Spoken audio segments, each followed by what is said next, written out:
बहुत सोच समझ के आज गुरु बनाना चाहिए। लेकिन आज गुरु लोग शिष्य बनाने के लिए लाइन लगाए हैं कि शिष्य कितने बन जाए, जहां पहुंच रहे हैं बस शिष्यता हासिल कर लो, दीक्षा ले लो, दीक्षा ले लो। पहले दीक्षा लेने के लिए शिष्य लाइन लगाते थे कि मेरी दीक्षा कब हो जाए। पहले गुरु देखता था, टटोलता था कि ये शिष्य के योग्य है, पात्र है, कुछ दिन तक, उसके बाद दीक्षित करता था। आज गुरु लाइन लगाए, भाई मुझसे दीक्षा ले लो, मुझसे ले लो। प्रत्यक्ष नहीं कहते तो अप्रत्यक्ष रूप से, कहने का मतलब डायरेक्ट नहीं कहते तो इनडायरेक्ट। क्यों भाई, क्यों शिष्य बनाने की होड़ लगी है? क्या करोगे, क्या परमार्थ मिलेगा? लेकिन महाराज टका धर में, टका कर में, टका ही टकटकाए थे। आजकल प्राय देखा जा रहा है 95% का 98% कर सकते हैं महाराज कि हर किसी के लिए सिर्फ पैसा ही धर्म, पैसा ही कर्म हो गया है। टका धर में, टका कर में, टका ही टकटकाए। पैसों के लिए कम से कम शिष्य बना लो भाई। अरे भाई, जो परमात्मा ने किया, सिर्फ कर्म करते जाओ, कर्म करते जाओ, जो परमात्मा को देना होगा देगा। परमार्थ के लिए यदि आप काम करोगे, परमात्मा कहीं न कहीं से आपको आपके आध्यात्मिक इच्छाओं की पूर्ति करेगा। लोग कहते हैं इच्छाओं की पूर्ति नहीं होती, सही बात है, लेकिन कौन सी इच्छाओं की पूर्ति नहीं होती महाराज? भौतिकता, भौतिक इच्छाओं की पूर्ति नहीं होती, लेकिन आध्यात्मिक इच्छाओं की पूर्ति होती है। यदि आप निर्मल मन तन से लगे हैं तो। यदि छल कपट है महाराज कि ऐसा कर लूंगा अपने लिए वैसा, तो परमात्मा तब आपकी इच्छा है। कहने का मतलब भौतिक इच्छाएं पूर्ण कभी नहीं होती, लेकिन आध्यात्मिक इच्छाएं यदि आपने कर लिया तो उसे पूर्ण करने में परमात्मा सहयोगी होगा। उसे अपूर्ण करने से कोई नहीं, उसे पूर्ण होना ही है, ये निश्चित कर लो। इसलिए परमात्मा के ऊपर विश्वास रखो, परमार्थ का काम करो।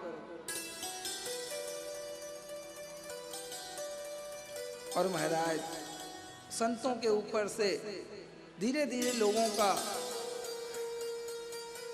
मन उठता जा रहा है, विश्वास उठता है। उसका कारण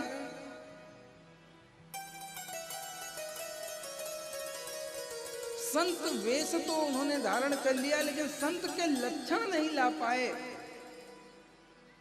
और सिर्फ एक व्यापार और बिजनेस कर लिया। किस प्रकार से हमारा घर बार चले, किस प्रकार से महल अटारी सुख चैन के जीवन होता है वो आराम से जिए। ये संतों में नहीं आया है लक्षण। ये संत का जो चोला पहन के संत बने फिर रहे हैं, यानी असंत उनके अंदर। और प्रायः 95% हमने कहा, लेकिन 98% लोग महाराज धन के ही चक्कर में ये चोला पहन के व्यापार कर रहे हैं। देखो, लोगों के अंदर वैराग्य स्वयं से आता है, परमात्मा की इच्छा से आता है। वैराग्य कोई लेने की चीज नहीं है। लोग कहते हैं अरे बैरागी हो जाओ। अरे कैसे हो जाओ बैरागी महाराज? ये कोई सब्जी है, जाके खरीद लो। वैराग्य उत्पन्न होता है, उत्पन्न करना नहीं पड़ता, प्रकट हो जाता है परमात्मा की कृपा से। इतना आसान नहीं है वैराग्य, विरक्त होना। जब प्रभु की कृपा होगी महाराज तो अपने आप वैराग्य आ जाएगा। बस कर्म करना होगा, कर्म हमें करना है, फल परमात्मा के हाथ में।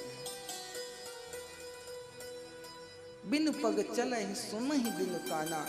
जब परमात्मा की कृपा हो जाती है तो बिना पग के इंसान, मतलब बिना पैरों के चलने वाला हो जाता है। बिन पग चले ही सुना ही बिन काना, बिना कान के सुनने वाला हो जाता है महाराज, बिना मुंह के बोलने वाला हो जाता है। तो जब परमात्मा की कृपा होगी वैराग्य उत्पन्न हो जाएगा। इतना आसान नहीं है। आपको सिर्फ जहां हो, जिस स्थिति में हो, जिस परिस्थिति में हो, जिस आश्रम में हो, बस आपको उस आश्रम का पूर्ण तरीके से उस आश्रम के जिम्मेदारियों को पूर्ण करना है। जो करना होगा परमात्मा करेगा। हम आप सिर्फ कर्म करते रहें, जहां पे हैं वहीं पे। गृहस्थ है तो गृहस्थ का धर्म जो है बच्चों का लालन पोषण, पत्नी का लालन पोषण, गृहस्थ को ठीक रखते हुए समस्त आश्रमों का पालन करना। जो परमात्मा की इच्छा होगी वो करता ही रहे। लेकिन हम आप तो अपने ऊपर विश्वास करके बैठे हैं, अहम ब्रह्मास्मि के चक्कर में। तो इस प्रकार महाराज गुरु को हमेशा चाहिए शिष्य बहुत समय के बाद बनाए। और आज के दौर में महाराज शिष्य जितने कम हों उतने ही अच्छे हैं। और शिष्यों को परखना चाहिए गुरु हमारा कैसे, पहले उसके साथ 2-4 महीने रहो, उसके आचार विचार देखो। आज दोनों को परखना चाहिए, शिष्य को गुरु को परखना चाहिए, गुरु को शिष्य को परखना चाहिए। चमकते धमकते कपड़े देख के महाराज बोली बचन सुन के हमारे मन में प्रेम आ गया, तुरंत महाराज चलो दीक्षा। और महाराज जल्दबाजी का काम तो शैतानों का होता है, इसलिए बहुत बचो, बहुत बचो।